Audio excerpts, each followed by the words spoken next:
Yeah, it really is, like you said, it's a very hot topic where it seems like most people are on the polar opposite sides. You are either you're either team ban 'em or you're team, you should never be banned. And weirdly enough, Adam, and I know it's almost illegal these days to actually try to be somewhere in the middle and figure something out like on both sides of all this, but that's actually where I stand, because I have seen cases, and though I think that they're far more rare than people try to make them out to be, though that's anecdotally, and obviously you and I don't have, access to back end stuff to know that this is for true, but I don't think dudes should be getting, reduced on, $50 bets and stuff like that. And I've seen this, you have seen it too, come through, where it's the anecdotal thing. Oh, look, I tried to put in 50 and they're going to let me bet $11 or something, or whatever it might be.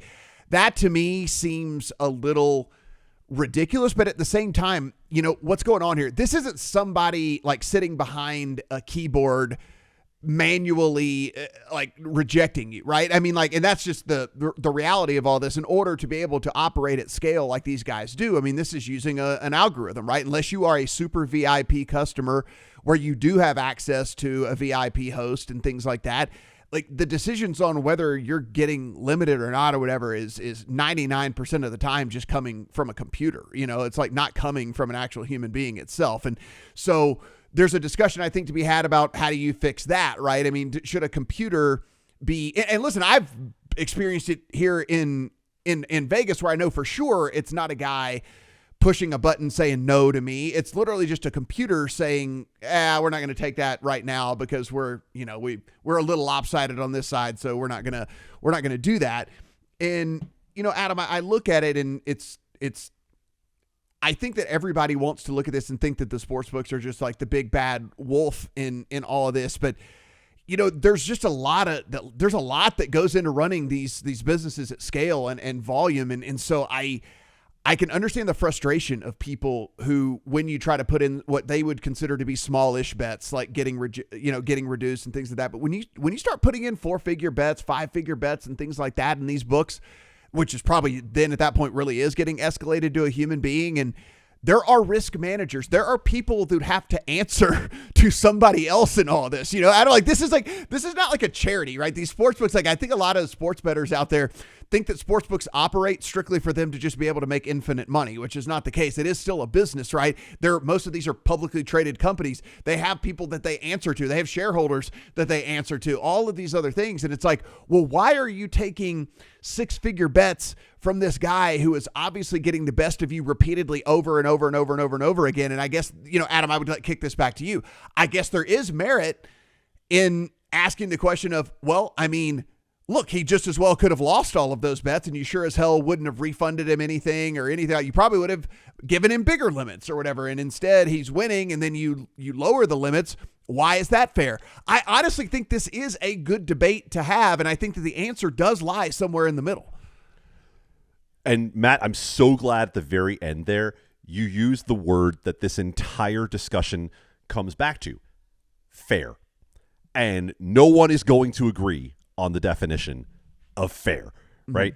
The sportsbook thinks it is fair to offer a wide variety of markets, hopefully, on which it takes a wide variety of limits, hopefully, and gives people what they believe to be an entertainment option in which the sportsbook is going to ultimately, in the long run, win. Now, on the flip side of that, bettors are going to argue that they have a greater understanding of what fair is than the legal U.S. sports books, right? Because they've been doing this longer.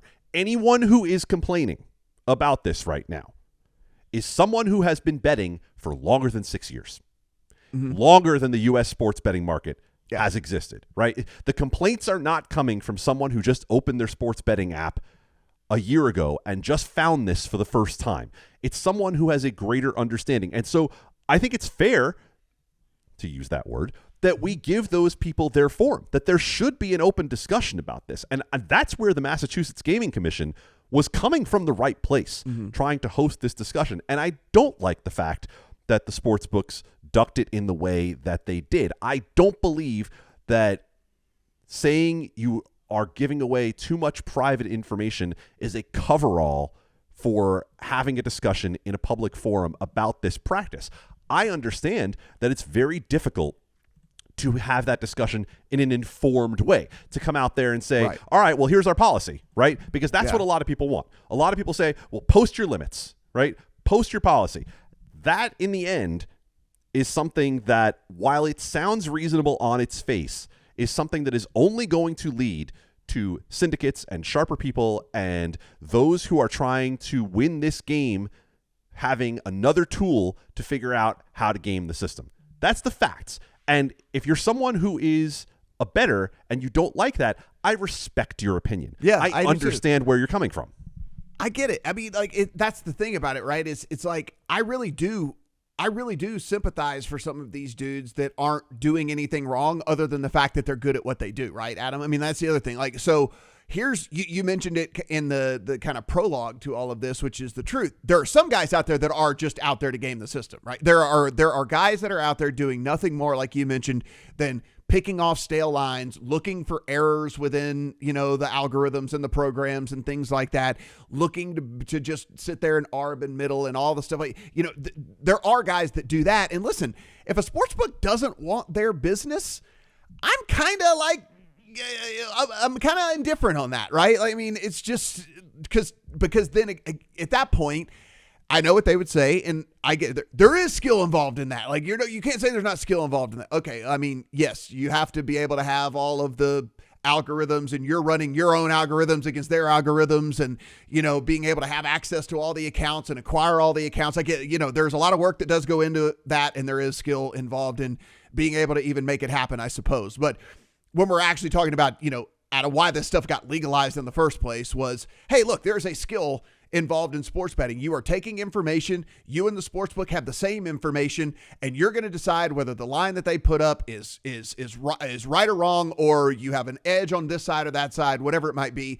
And that's how you kind of go up against it. That was kind of the nature of sports betting in general whenever it got, legalized across the nation. And so, once we start getting into the nuance of all of the stuff that are all the guys that are professionals at doing this and that are doing it, I mean, they're making money, and they're, like I said, there is skill involved. I'm not saying there's not skill involved, but it does go against kind of like what the spirit and the nature of the legalization had in the first place. You know what I'm saying?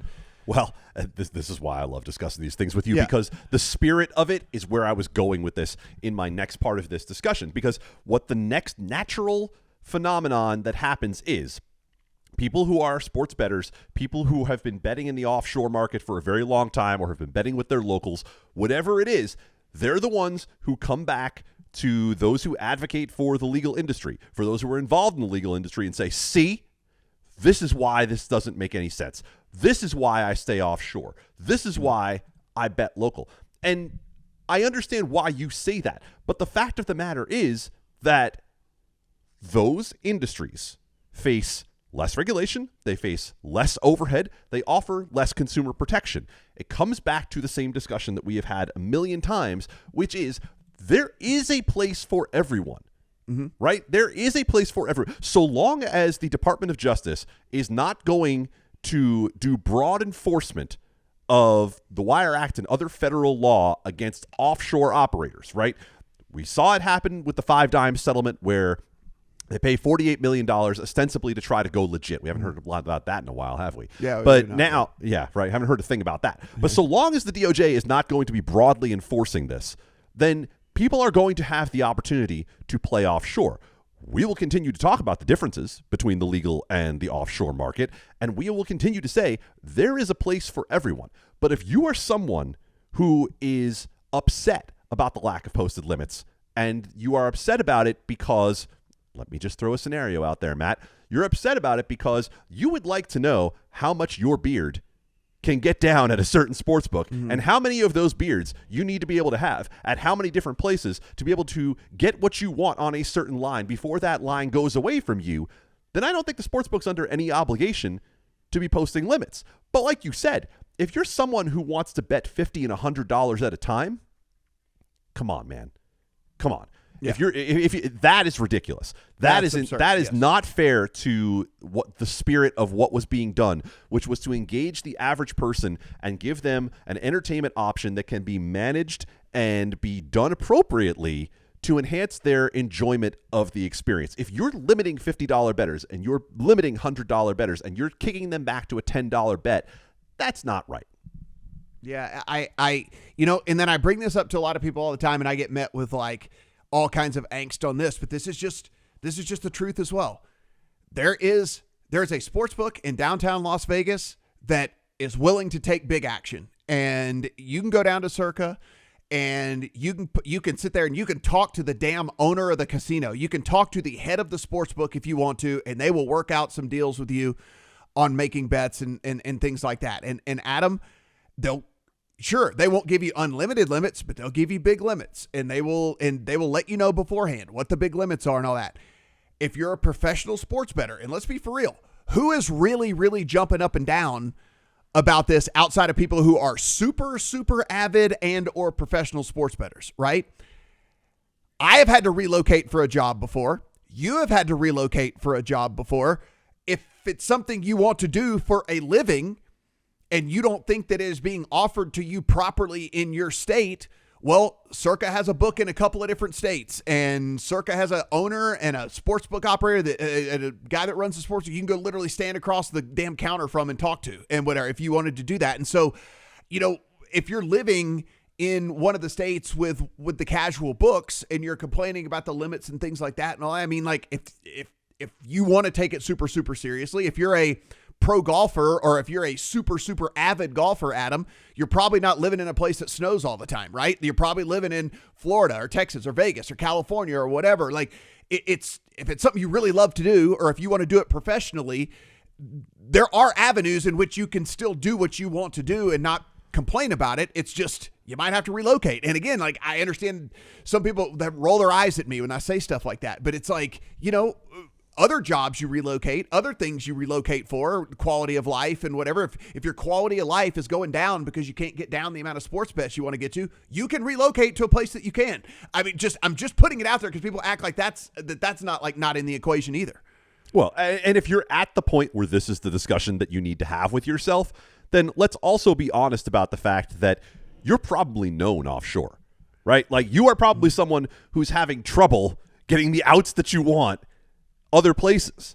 If you're having this discussion in the legal market, you're not coming into the legal market, getting limited for the first time and saying, well, I guess I'm going to have to go offshore, right? That is not the discussion that we're having about this. But again, you and I can keep talking about this on a podcast all day, all day, all day.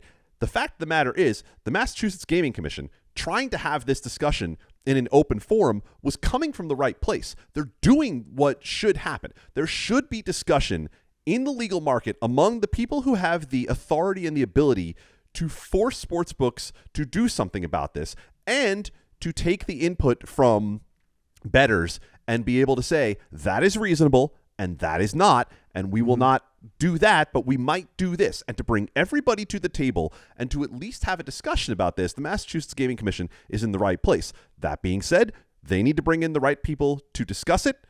And when the sports books say that they won't, as one industry source said to us about this story, it goes a long way toward showing what clout the sports books think the regulator actually has. And when you play that game, Matt, when you play the game of, well, we don't really have to talk to you, just be careful, because eventually it might rise to a level where someone who does have the power to make you talk, like the bill that is making its way toward Congress right now about sports betting advertisement and the use of AI, etc., that level of someone might eventually put you at the table, and it might have made more sense to get there sooner. I agree. I think the one thing that you and I both agree on in this conversation is, like, there is a right and wrong, I think, in this on both sides, right? I mean, like, we sympathize on the sports bettor side of this. We also can understand a sports book side of all of this too. I mean, there are guys that do try to abuse the system and do things wrong, and so you have to do what you have to do on those guys. And at the same time, on the sports bettor side, like you said, if a guy's betting $50, $100, even $200, I mean, like, let's be honest. I mean, $200-$300 even. if you're limiting them on those or whatever, then you now as an operator have gone against the nature of all of this as well. So I mean, like there is a compromise to be had. There's an understanding to be had here. There is certainly a discussion to be had, as everyone listening to this now knows, since we've gone on about this for 20 minutes. But there is a discussion to be had about all of this. There is no right or wrong answer. There's a gray area in between, and it's kind of figuring out that gray area in between and what works for both sides. No question about it, Matt. And the more that this industry evolves into, how do I want to say this? Into something that is impossible to avoid in the consciousness, right? Mm-hmm. Like when we hear all about it on every sports betting network, as ESPN bet gets pushed harder and harder, et cetera, right? As you can't get away from it, we all need to be willing to engage the discussion. All sides need to be willing to engage this discussion. And it can't be on terms that only benefit one side, right? And for sports books to say, we'll only discuss this in private session, those are terms that only benefit one side. I believe there is a way to have a broad discussion on this that would show good faith for the sports books to come out and be able to have this discussion in public. And I also believe that bettors need to have a genuine and truthful approach to this if they're going to participate in the discussion. Don't make it sound like that you're coming to the table because you're trying to stand up for the common man. You're not. You're trying to stand up for yourself and your interest, and that's okay. That's fine. But don't put it on like you're coming out here and trying to stand up for the $50 bettor, because you're not. Absolutely. Boy, like you said, we could go on about this for an hour, but I think 20 minutes is good for everybody out there. I said we were going to get you out of here in a hurry. Guess what? I lied. Sorry. It is what it is. Liar. You liar. Liar. I know. I lied. Sorry about all that. Guys, you can get everything and more that we talk about on the podcast over at legalsportsreport.com. So be sure and take in everything that we do. Absolutely free. If you haven't done so already, please subscribe to the podcast. If you want to go in and rate and review, do appreciate that as well a lot. For Adam, I am Matt. Talk to you guys next week.